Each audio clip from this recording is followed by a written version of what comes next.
mental health and support social teams are providing mental health and psychological services to the general public, to those who are quarantined and hospitalized, healthcare workers, and high-risk vulnerable groups.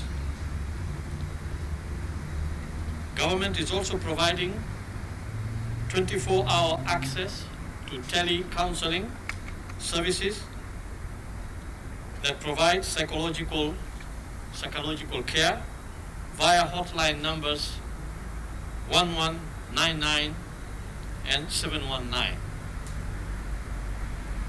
And implementation of the Presidential Directive on Mental Health and transformation of the Madare Mental Hospital into a semi-autonomous government agency or a parastatal to provide referred specialized care, training, and research in mental health. We have talked about mental health today because that is one of the areas and mandates of the Ministry of Health. So even as we are in an era that is focused upon the COVID-19 pandemic, as a ministry, we ensure that this does not remove our focus from our other mandates of providing essential health services to the general population. And clearly mental health is important. It also has a bearing during this period that we are going through, because the pandemic and the response to the pandemic has created a great deal of anxiety, anguish, and worry within the population. Fellow Kenyans, let me now move on to the data on COVID-19 over the last 24 hours that we have collected. We have tested 2,820 samples in the last 24 hours, out of which 104 have turned out positive. Therefore, as of today, the overall COVID-19 disease burden in the country is 4,478, and the total number of tests that we have conducted is 136,361. All the 104 positive cases of today are Kenyans. 76 of them are male and 28 are females. The youngest is 1 year old and the oldest is 76. We have seen the pattern of distribution. It remains the same, with Nairobi County leading with 60 cases, Mombasa with 33 cases, Kilifi 5 cases, Busia 3, Kajiado 2, Taita Taveta 1 case. By sub-county, if we take Nairobi, the distribution of the 60 cases from Nairobi today are from Langata 22, Kibra 19, Westlands 11, Starehe 3, Dagoretti North 2, Embakasi South 1, Kasarani 1, and Embakasi East 1. In Mombasa, the 33 cases are from Changamwe 13, Mvita 8, Kisauni 5, Jomvu 4, Likoni 2, and Nyali 1. In Kilifi, the 5 cases are from Rabai. In Busia, the 3 cases are from Matayos 2 and Teso South 1. Kajiado's 2 cases are from Loitokito, and Taita Taveta case is from Taveta town. I'm also pleased to inform you that today we have discharged 36 patients from our various hospitals, bringing the total number of recoveries to 1,586. Once again, we want to salute and thank our healthcare workers for their commitment and dedication as they continue to serve members of the public in this response. Regrettably, we have also lost 2 more patients to the disease, bringing the total fatality to 121. Our condolences and prayers go to the affected families and their friends.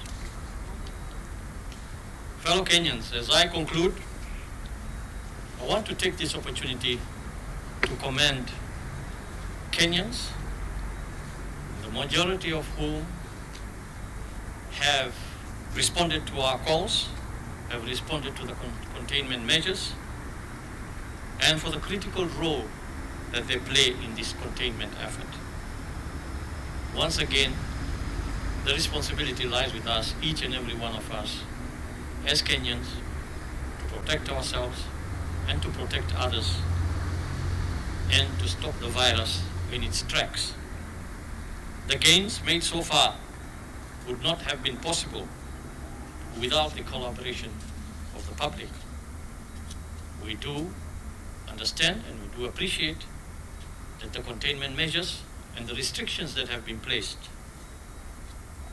are burdensome and difficult to bear at times. But we cannot relent, and we must put up with these burdens, these sacrifices, so that we can be able to manage the way this virus spreads within the community. I urge our people to continue working together and support the government to commercial corona. As a standard practice, in case we find an infection in any focus, it is a standard practice that we do contact tracing and we quarantine the people who have come into contact with that particular case. And that will apply irrespective of where the infection occurs, be it a police station, be it a health facility, be it state house. The guidelines and protocols are clear and they apply across board. In terms of the number of cases that we have seen following the launch of the helpline, yes, the response has been very good. And surprisingly, it's mostly the young people who have been making calls.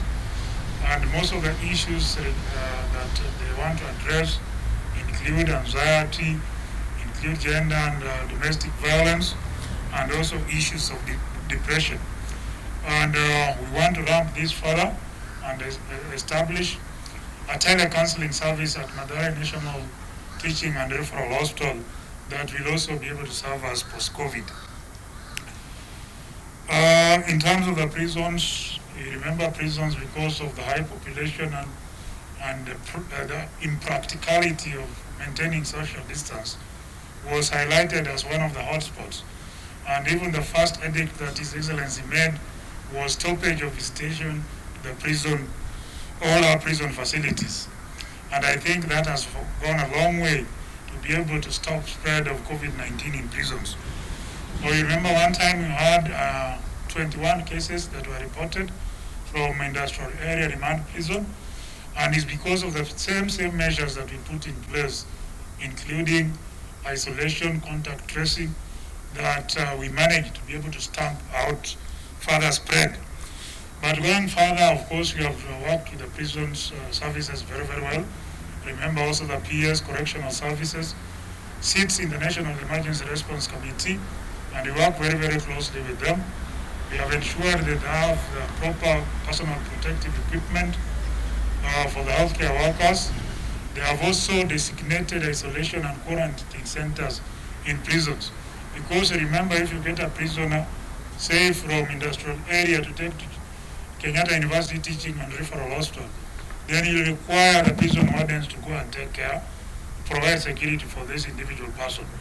So to avoid that risk of exposure, we have ensured that the prisons all over the country have designated isolation and treatment centers, and only those people who are symptomatic then will require to be moved to other facilities. We have also done capacity building for the prison officers or the prison wardens and the healthcare workers who serve in the prisons to ensure that the guidelines and protocols are maintained. And of course, in case of any reported case in prison, of course, contact